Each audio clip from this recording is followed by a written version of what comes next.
ముఖ్యమంత్రి వచ్చి pharma village అన్నాడు. ఎందుకు చెప్తున్నా ఇదంతా నేపథ్యం మీకంటే, నిన్న కొడంగల్లో జరిగింది అదేదో కుట్రతోనో అదేదో కువారంతోనో ఇంకో దాంతోనో జరిగింది కాదు. ఈ ముఖ్యమంత్రి యొక్క అనాలోచిత మూర్ఖ తుగ్లక్ విధానాల వల్లనే ఇవాళ ఒక్క కొడంగల్లో కాదు, మొన్న సంగారెడ్డి జిల్లా న్యాల్కల్ అక్కడ కూడా గొడవ జరిగింది. అక్కడ కూడా రైతులు మా భూములు ఇవ్వమని చెప్పి రోడ్డు ఎక్కినారు. కొడంగల్లో ఈరోజు కాదండి, దయచేసి నేను మీడియా మిత్రులను కోరుతా ఉన్న, ప్రజలకు కూడా వాస్తవాలు చెప్పండి. 6-7 నెలల కిందట, ఇంకెక్కువ 8-9 నెలల కిందట ముఖ్యమంత్రి సోదరుడు తిరుపతి రెడ్డి ఆయనకు ఒక ఫోన్ కాల్ వైరల్ అయింది. మీరు చూసే ఉంటారు, వినే ఉంటారు. ఏమని? ఒక రైతు ఫోన్ చేసి తిరుపతి రెడ్డి గారిని అడుగుతున్నాడు, మేము ఎందుకు ఇవ్వాలా మా భూములు, ఇవ్వకపోతే ఏం చేస్తుంది ప్రభుత్వం అని గట్టిగా అడిగితే, తన్ని తీసుకుంటాం ఆయన అన్నమాట, తన్ని తీసుకుంటాం నా కొడక అని మాట్లాడినాడు ఆయన.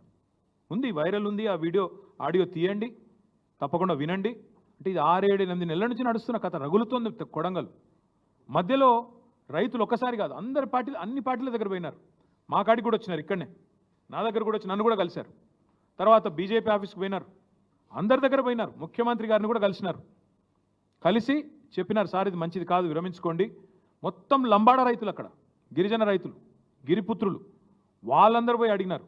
అడిగితే పట్టించుకోకుండా ఏకపక్షంగా మేమేదో రారాజులం, చక్రవర్తులం, కొడంగల్ ఏదో మా సామ్రాజ్యం, మేము ఏదనుకుంటే అది జరగాల అనే పద్ధతుల్లో ఇవ్వాల మీరు తీసుకున్న అనాలోచిత పిచ్చి నిర్ణయం వల్లనే కొడంగల్ రగులుతున్నది. రోమ్ నగరం తగలబడుతుంటే నీరో చక్రవర్తి ఫిడేలు వాయించిండంట. ఈయన కథ కూడా అట్లే ఉంది. ఇవాళ కొడంగల్లో అగ్గంటుకుంటే, కొడంగల్లో ఇవాళ 16 మంది రైతులు జైలుకు పోతే, కొడంగల్ ఎమ్మెల్యే ఎన్నో ఆశలతో ప్రజలు గెలిపించిన ఎమ్మెల్యే, ముఖ్యమంత్రి అయి మమ్మల్ని ఉద్ధరిస్తారనుకుని గెలిపించిన ఎమ్మెల్యే ఎక్కడున్నాడండి? నాకు అర్థం కాదు. మహారాష్ట్రలో ఢిల్లీ పెద్దలకు మూటలు మోస్తూ వాళ్ళకి ఇవాళ తాబేదారుగా ఇవాళ అక్కడ తిరుగుతూ ఉన్నాడు. నేను అడుగుతా ఉన్నా రేవంత్ రెడ్డిని, సొంత నియోజకవర్గంలో రైతులు ఆందోళన చేస్తుంటే, రైతులు అక్రమ అరెస్టులై జైలుకు పోతుంటే, మా నాయకుడు పట్నం నరేందర్ రెడ్డిని ఇవాళ ఒక టెర్రరిస్ట్ని ఇడ్చుకపోయినట్టు నేను తెలియక అడుగుతా ఉన్నా. కనీసం వాళ్ళ భార్యకు ఇన్ఫర్మేషన్ ఇచ్చిండ్రా? అరెస్ట్ వారెంట్ ఉందా? అసలు వాళ్ళు పోలీసులు మఫ్టీలో ఎత్తుకపోతారండి? ఆయన ఏమైనా బందిపోటా, తీవ్రవాద? అది అసలు అరెస్టా, కిడ్నాపా?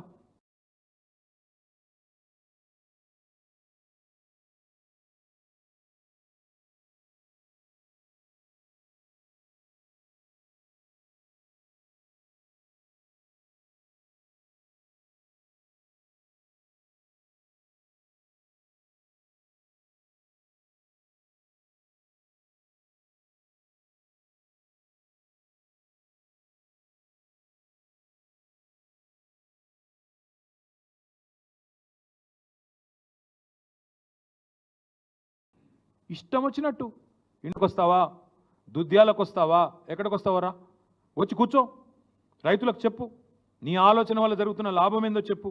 ఇవాళ మా అందరికీ వచ్చిన అవగాహన, ప్రజలకు వచ్చిన అవగాహన ఒకటే, ఇవాళ ఈ భూసేకరణ పేరిట రేవంత్ రెడ్డి ప్రభుత్వం చేస్తున్నది దళిత, గిరిజన, బీసీల భూములను లాక్కొని వాళ్ళ అనుయాయులకు, వాళ్ళ కుటుంబ సభ్యులకు రియల్ ఎస్టేట్ పేరిట వ్యాపారం కోసం, రియల్ ఎస్టేట్ పేరిట వ్యాపారం చేసుకోవడానికి, డబ్బులు సంపాదించుకోవడానికి చేస్తున్న ఒక కుట్ర.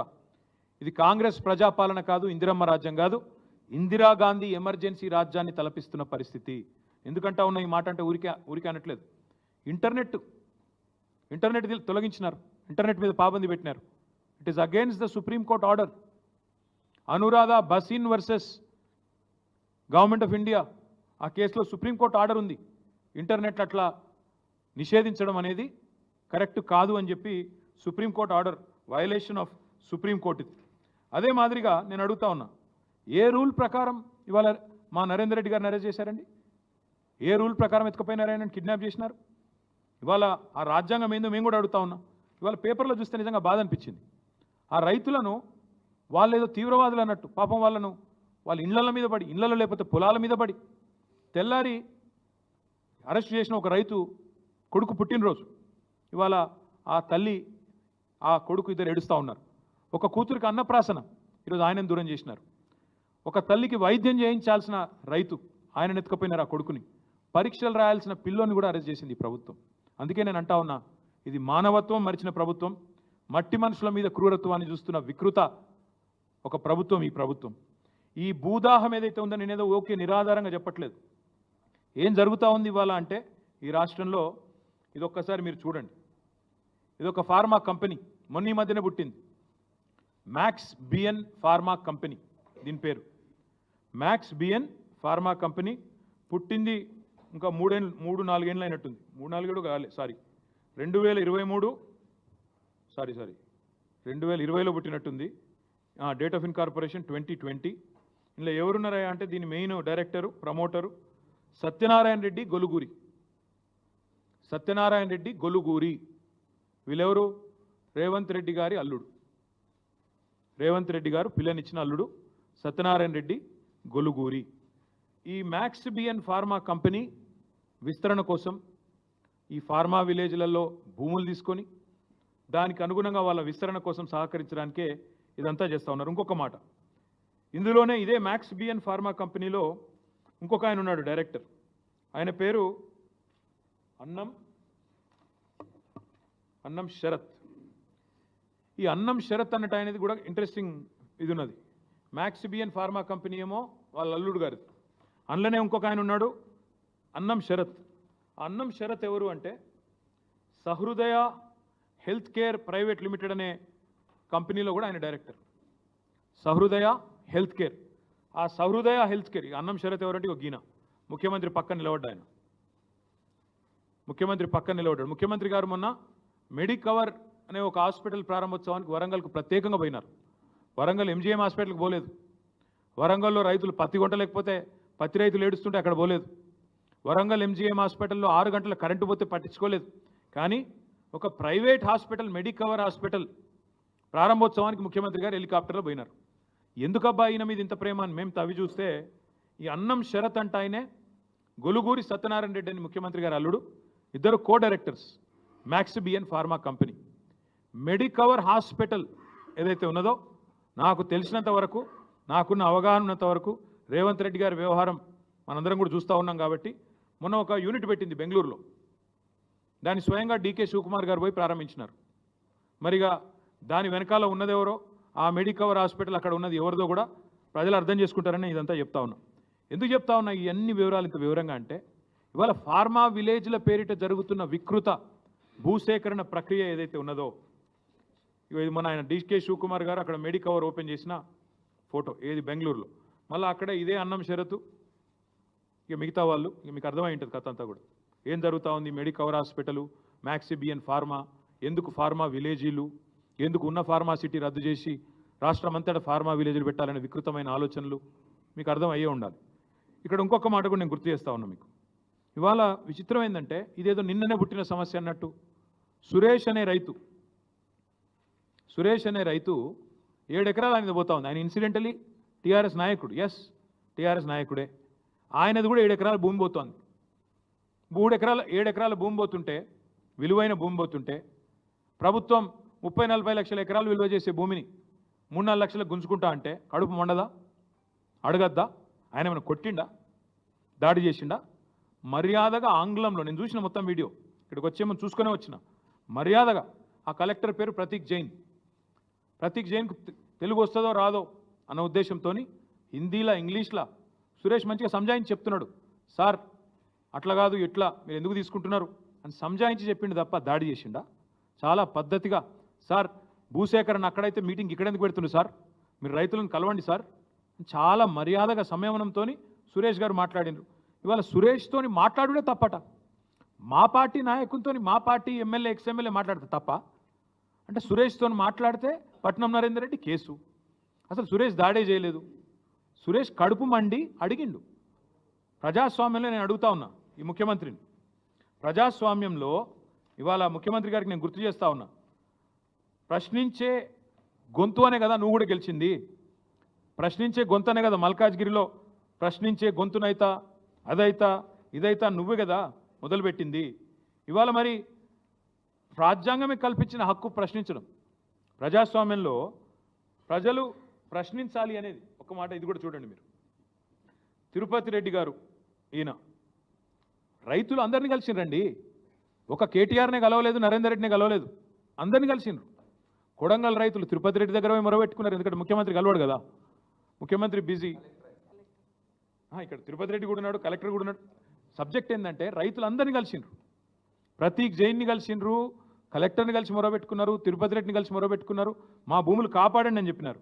కానీ ఈరోజు విచిత్రమైన పరిస్థితి ఏంటంటే ప్రజాస్వామ్యంలో ప్రశ్నించే అధికారం లేనట్టు, నా భూమిని గుంజుకుంటా అంటే కూడా నేను ఊరికైనా దండం పెట్ట, ఓకే అయ్యా నువ్వు ఎంత ఇస్తే గంతే తీసుకుంటా అని చెప్పి సాగిలపడాలన్నట్టు, నీ అనాలోచిత తుగ్లక్ విధానాలను కూడా ఎవడు ప్రశ్నించకూడదన్నట్టు, ఫార్మా విలేజ్ల పేరిట జరుగుతున్న భూ భాగోతాన్ని ఎవరు నిలదీయకూడదు, ఎవరు అడగకూడదు అన్నట్టు నువ్వు చేస్తున్న వైఖరి ఏదైతే ఉందో మేము ఖచ్చితంగా గొంతు విప్పి ప్రశ్నిస్తున్నాం. రేవంత్ రెడ్డి సమాధానం చెప్పు. ఒకవేళ సురేష్ మా నరేందర్ రెడ్డిని కలవడం తప్పైతే, సురేష్ మరి నాతో వచ్చి కలవడమే తప్పైతే నేను అడుగుతా ఉన్నా రేవంత్ రెడ్డి గారిని, మరి మీరు రాహుల్ గాంధీ తెల్లారలేస్తే తిడతా ఉంటాడు అదానిని, ఏమని దేశాన్ని దోపిడీ చేస్తాడని తిడతాడు, దేశాన్ని దోపిడీ చేస్తున్నాడు అదాని అని చెప్పి రాహుల్ గాంధీ వ్యతిరేకిస్తూ మాట్లాడతాడు. మరి ఆయనతో నువ్వు కూడా రాసుకొని పూసుకొని తిరుగుతున్నావు కదా, దేశాన్ని దోపిడీ చేస్తున్న అదానితో రాసుకొని పూసుకొని తిరిగే రేవంత్ రెడ్డి గారిని మరి సీఎం పోస్ట్ నుంచి తప్పించాలా వద్దా? నిజంగా మీరు చెప్పింది అదే లాజిక్ అయితే సురేష్ గారు ప్రశ్నించడమే తప్పు, ఆ సురేష్ గారు వచ్చి నన్ను కలవడం, నరేందర్ రెడ్డితో ఫోన్ మాట్లాడడం తప్పైతే నేను అడుగుతా ఉన్నా, ఏం ఎవిడెన్స్ ఉందండి? సురేష్ దాడి చేసిండా, నరేందర్ రెడ్డి దాడి చేపించిండా? ఫోన్లో మాట్లాడటమే తప్ప మా నాయకుడు ఇంకో నాయకుడితో. కాబట్టి నేను అనేది రేవంత్ రెడ్డిని, ఈ ప్రభుత్వాన్ని, వెంటనే మీ మూర్ఖపు ఆలోచనలు మానుకోండి. ఫార్మా విలేజ్ల పేరిట రావణ కష్టం చేస్తాం రాష్ట్రం అంటే ఊరుకోము. మీరు హైకోర్టును కూడా మోసం చేస్తున్నారు, నేను గుర్తు చేస్తా ఉన్నా. హైకోర్టు జడ్జిలకు కూడా నేను విజ్ఞప్తి చేస్తా ఉన్నా. హైకోర్టులో ముచ్చర్ల రైతులు, హైకోర్టులో కందుకూరు రైతులు పిటిషన్ వేసినారు, మా భూములు ఫార్మాకు వాడుతుండ్రా దేనికి వాడుతుండ్రో ప్రభుత్వం చెప్పాలంటే హైకోర్టులోనేమో ఫార్మా సిటీ ఉన్నది అని చెప్తారు, బయటనేమో ముఖ్యమంత్రి గారు అట్టహాసంగా ఒకరోజు ఫ్యూచర్ సిటీ అంటాడు, ఇంకో రోజు ఫోర్త్ సిటీ అంటాడు, ఇంకో రోజు ఏఐ సిటీ అంటాడు, ఇంకో రోజు స్కిల్ యూనివర్సిటీ అంటాడు. ఎక్కడ పెడుతున్నావా ఇవన్నీ అంటే 1 ఇంచు భూమి సేకరించిన అదనంగా ఎక్కడన్నా? గతంలో ఫార్మా సిటీ కోసం సేకరించిన భూముల్లోనే కదా ఇవన్నీ పెడతానంటుంది. మరి ఫార్మా సిటీ కోసం సేకరించిన భూములు కండిషనల్ ల్యాండ్ అక్విజిషన్. అది రంగారావు గారి భూమి ఉందనుకోండి, ఆ రంగన్నకు నోటీస్ వస్తుంది, ఏమని? ఇగో మీ భూమిని మేము ఫార్మా సిటీ కోసం తీసుకుంటున్నామని వస్తుంది. ఫార్మా సిటీ కోసం కాకుండా ఇంకా దేనికి మళ్ళీ ఇచ్చినా అది వెంటనే రద్దు అవుతుంది, వెంటనే నల్ అండ్ వాయిడ్ అవుతుంది ఆ ల్యాండ్ అక్విజిషను యాక్ట్ ప్రకారము. ఇదే మాట మేము అడిగితే అసెంబ్లీలో కూడా అడిగాం. లేదు లేదు లేదు మీరు చాలా తెలివిగా ప్రజల్ని తప్పుదోవ పట్టించే ప్రయత్నం చేస్తున్నారన్నారు. ఇవాళ తప్పుదోవ పట్టిస్తుంది ఎవరు? తప్పుడు పనులు చేస్తుంది ఎవరు? తప్పుడు కూతలు కూస్తున్నది ఎవరు? ఆ ఫార్మా సిటీ కోసం సేకరించిన భూముల్లో ఫోర్త్ సిటీ పేరిట రియల్ ఎస్టేట్ దందా చేస్తున్నాడు ఎవడు? నిన్న అక్క దగ్గరికి 300 ఫీట్ల రోడ్ వేస్తున్నాడు కొత్తగా, అక్కడ ఏదో 340 ఫీట్ల రోడ్డు. దేనికి? మేము ఆల్రెడీ రోడ్లు వేసినాం ఆ ఫార్మా సిటీకి, కందుకూరు నుంచి 4 లేన్ రోడ్ వేసినాం, ల్యాండ్ ఎక్విజిషన్ చేసినాం. పాపం రైతులను ఒప్పించి మెప్పించి మీ భూముల ధర పెరుగుతుందా, ఇక్కడ మంచి జరుగుతాయని చెప్పి ఒప్పించి మేము చేసినాం. ఇలా కొత్తగా 340 ఫీట్ల రోడ్డు వేస్తే నిన్న మొత్తం సవితక్క దగ్గరికి వచ్చినారు రైతులు, అమ్మ మాది అక్కర్లేని రోడ్ వేస్తున్నారు కొత్తగా తీసుకుంటున్నారని. దాని వెనకాల ఏం జరుగుతుందని మేము తవ్వి తీస్తే అక్కడ కూడా మొత్తం ముఖ్యమంత్రి గారు అనుయాయులు భూములు కొంటా ఉన్నారు. ఎందుకంటే వాళ్ళకి ముందే తెలుసు రోడ్ ఎటుకెళ్ళి పోతుంది, ఇన్సైడర్ ట్రేడింగ్. ఇది జరుగుతున్న దందా. అందుకే నేను కొడంగల్ రైతులకు నేను విజ్ఞప్తి చేస్తూ ఉన్నా, ఎక్కడి నుంచో కాదు, ఈ ముఖ్యమంత్రి భాగోతం పట్టాల్సిన పని, భరతం పట్టాల్సిన పని, భాగోతాన్ని బయట పెట్టాల్సిన బాధ్యత కొడంగల్ నుంచే మొదలు పెడదాం. అవసరమైతే మా పార్టీ తరఫున మేమందరం కూడా కొడంగల్కి వస్తాం, తప్పకుండా ఆ రైతులకు అండగా నిలబడతామని చెప్పి కూడా తెలియజేస్తా ఉన్నా. ఇవాళ మా నరేందర్ రెడ్డి గారిని అక్రమంగా కిడ్నాప్ చేశారు, అరెస్ట్ కూడా కాదు, కిడ్నాపే చేసినారు. మఫ్టీలో వచ్చి కేబీఆర్లో వాకింగ్ చేస్తుంటే ఒక దొంగనో బందిపోటునో తీవ్రవాదినో పట్టుకున్నట్టుగా మఫ్టీలో యూనిఫామ్ లేకుండా వచ్చి ఇలా ఎత్తుకొని పోయినారు. నేను అడుగుతా ఉన్నా, ఆయన భార్యకు సమాధానం చెప్పండి, కొడంగల్ రైతులకు సమాధానం చెప్పండి, ఎందుకు ఇంత అక్రమంగా అరెస్ట్ చేయాల్సి వచ్చింది, అక్రమంగా కిడ్నాప్ చేయాల్సి వచ్చిందో చెప్పమని చెప్పి నేను కోరుతా ఉన్నా. ఆయన ఒక ఎక్స్ఎమ్మెల్యే, మొన్నటిదాకా రేవంత్ రెడ్డిని ఓడించి అక్కడ ఎమ్మెల్యేగా ఉన్న వ్యక్తి, ఆయన టెర్రరిస్టా ఏంది? ఆపరేషన్ సడన్గా వచ్చి పొద్దున 6 గంటలకు వచ్చి ఎత్తుకపోవడం. అందుకే నేను చేసే విజ్ఞప్తి కొడంగల్ రైతులకు, భయపడకండి, మీ పక్షాన మేముంటాం. మీరు కోర్టుల్లో తప్పకుండా కొట్లాడతాం, న్యాయస్థానాల మీద మాకు విశ్వాసం ఉంది, న్యాయస్థానాల మీద మాకు విశ్వాసం ఉంది, కోర్టులో తప్పకుండా ఈ దుర్మార్గాన్ని ప్రశ్నిస్తాం.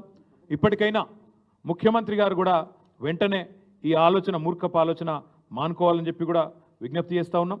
నిన్న మొన్న జరిగిన విషయంలో కూడా ఖచ్చితంగా ప్రభుత్వం వివరణ ఇవ్వాలి, సంజాయిషి ఇవ్వాలి. బేషరతుగా ఆ 16 మంది రైతులను వెంటనే విడుదల చేయాలి. పట్నం నరేందర్ రెడ్డిని విడుదల చేయాలి. పొద్దున వీడియో చూసినాం ఆ రైతులది, వాళ్ళు నడవలేకపోతున్నారు. ఖచ్చితంగా పోలీసు వాళ్ళు వాళ్ళని కొట్టారు. మెడికో లీగల్ పరీక్షలు వెంటనే చేయాలి. నేను మేజిస్ట్రేట్ గారిని కూడా కోరుతా ఉన్నా, దయచేసి మీరు ఆదేశించండి. వాళ్ళని రిమాండ్కి పంపే ముందే, వాళ్ళని మళ్ళీ తిరిగి జైలుకి పంపే ముందే వాళ్ళకి ఎక్కడెక్కడ వాళ్ళ శరీరం మీద దెబ్బలు ఉన్నాయో వెంటనే మెడికల్ ఎగ్జామినేషన్ చేయించాలి. వెంటనే మాకు ప్రభుత్వ వైద్యుల మీద నమ్మకం లేదు, ప్రభుత్వ వ్యవస్థ మీద నమ్మకం లేదు. ప్రైవేట్ వాళ్ళని పంపించండి, థర్డ్ పార్టీని పంపించండి, మేజిస్ట్రేట్ గారి చాయిస్. దయచేసి ఎగ్జామినేషన్ చేయించండి. వాళ్ళని చిత్రహింసలు పెట్టారని చెప్పి చెప్తా ఉన్నారు, నడవలేకపోతున్నారు. మీరు చూడండి వీడియో. అంటే మీరు భూములు లేకపోతే కొడతారా? ఇక భూములు లేకపోతే వాళ్ళ భూములు గుంజుకుంటేందుకు జులుం చేస్తావు. అందుకే వారికి మేము అండగా ఉంటామని చెప్తూ, మరి ఈ నరేందర్ రెడ్డి గారిని ఒకసారి చూడండి, ఎంత దుర్మార్గంగా మఫ్టీలో వచ్చి పొద్దున్నే ఒక్కడన్నా పోలీస్ యూనిఫామ్లో ఉన్నాడా? వీళ్ళు పోలీసు వాళ్ళా లేకపోతే నిజంగానే దొంగలా? మాకేం తెలుసు, కిడ్నాపర్లా? ఎవడో మాకేమెరక. నోటీస్ లేదు, ఫ్యామిలీకి సమాచారం లేదు, ఇష్టం వచ్చినట్టుగా వచ్చి మఫ్టీలో వచ్చి 10 మంది గుండాగాళ్ళు ఎత్తుకపోతే అది కిడ్నాప్ అనాలా, అరెస్ట్ అనాలా? అందుకే వెంటనే ఈ ముఖ్యమంత్రి మూర్ఖపు ఆలోచనలు బంద్ చేయాలి. మీ అల్లుని భాగోతం, ఫార్మా కంపెనీల భాగోతం, పుట్టగొడుగుల్లాగా మీ కుటుంబ సభ్యుల సంస్థలు ఏవైతే వెలుస్తున్నాయో వీటన్నిటిని కూడా మళ్ళీ తదుపరి ధారావాహికంగా చెప్తూనే ఉంటాం, ప్రజల దృష్టికి తీసుకొస్తూనే ఉంటాం. కానీ ఫార్మా విలేజ్ల పేరిట చేస్తున్న దాష్టికాన్ని, రాష్ట్రాన్ని రావణ కాష్టంలా చేసే ప్రయత్నాన్ని మానుకోండి. ఇంకొక మాట, మా కందుకూరు రైతులు, మా ముచ్చర్ల రైతులు, యాచారం రైతులు ఎదురు చూస్తూ ఉన్నారు. మీరే మాటిచ్చిన ఎలక్షన్ ముందు ఫార్మాసిటీ రద్దు చేస్తాం, రాగానే భూములు తిరిగిస్తామన్నారు. ఎప్పుడు ఇస్తారో చెప్పండి, ఎప్పుడు ఇస్తున్నారో తేదీ చెప్పండి, ప్రకటించండి, వెంటనే నిర్ణయం తీసుకోండి అని చెప్పి డిమాండ్ చేస్తూ మీ అందరూ కూడా ధన్యవాదాలు, నమస్కారం.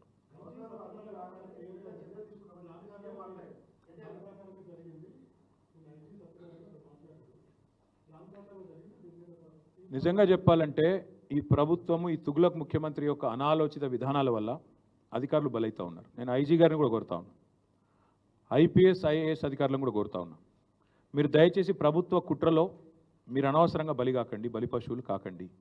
ఎందుకంటున్నా అంటే ఇది ఈరోజు జరిగింది కాదండి, 8-9 నెలల నుంచి కొడంగల్ అట్టుడుకుతున్నది. ఆ ప్రాంత రైతులు నిరసనలు చేస్తూనే ఉన్నారు. కొత్తగా జరిగింది కాదు, నిన్న మొన్న జరిగింది కాదు.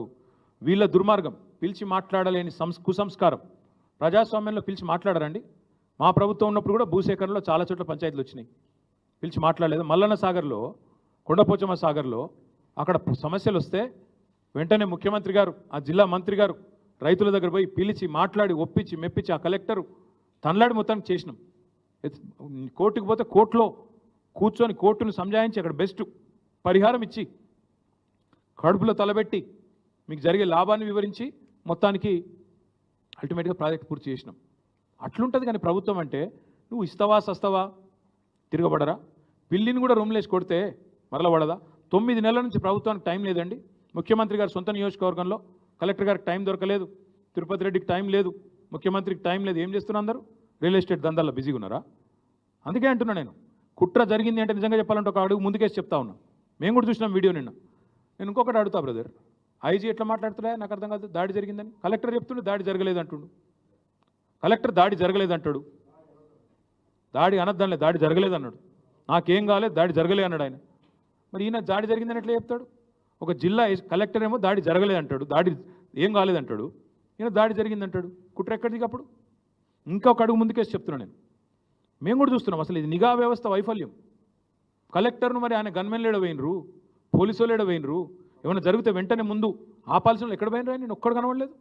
అంటే ఉద్దేశపూర్వకంగా ఆడ అశాంతిని రగిల్చి దాని పేరు మీద భూములు గుంజుకోవాలన్న చక్కర, దాని పేరు మీద బలవంతం చేసి వీళ్ళు మర్యాద ఇంటలేరని చెప్పి బెదిరించి గుంజుకునే చక్కర చూస్తుంటే అట్లే కనబడుతుంది కుట్ర. మరి ఇది మాకు ఇప్పుడు ఇంకోటి, సురేష్ మా నాయకుడు ఎస్, నరేందర్ రెడ్డి మా నాయకుడు ఎస్.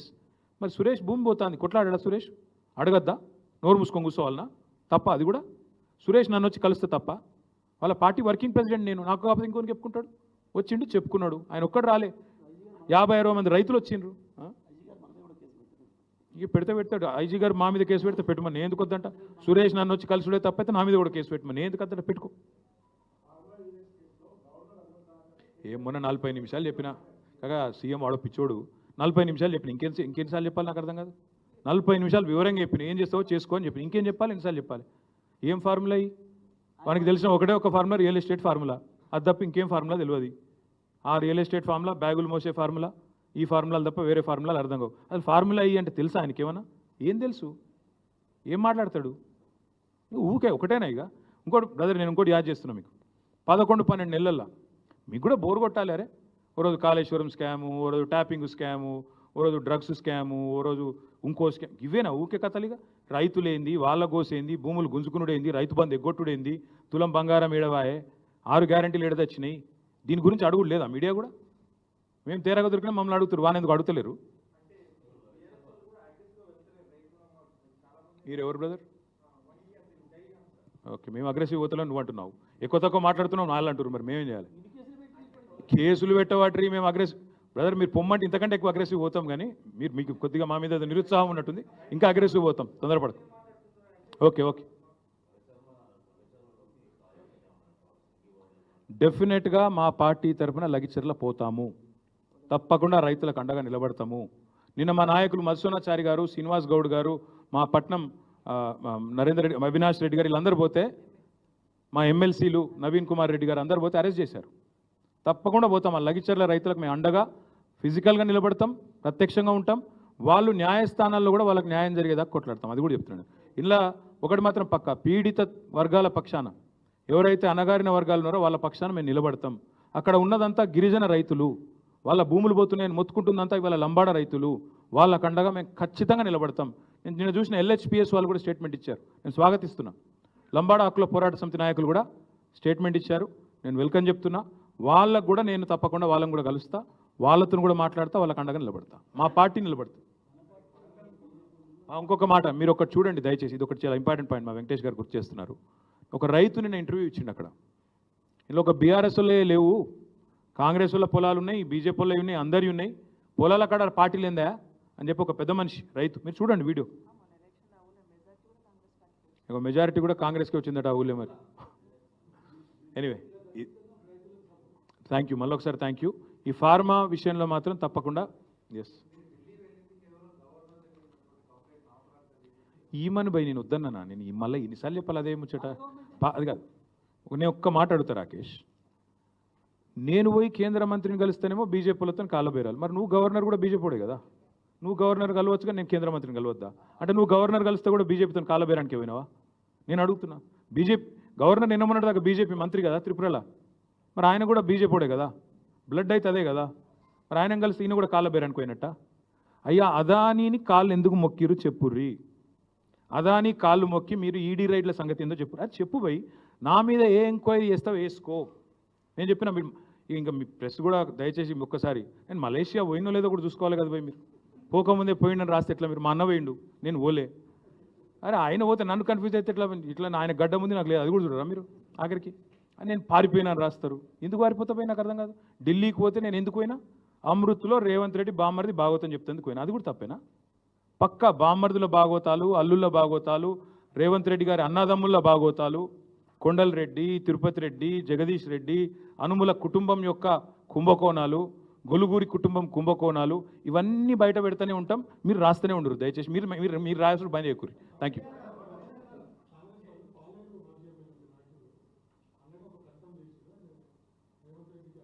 ఆయనకు అవగాహన లేదు, ఆయన ఎప్పుడైనా వస్తే నేను మాట్లాడి అన్ని విషయాలు చెప్తాను.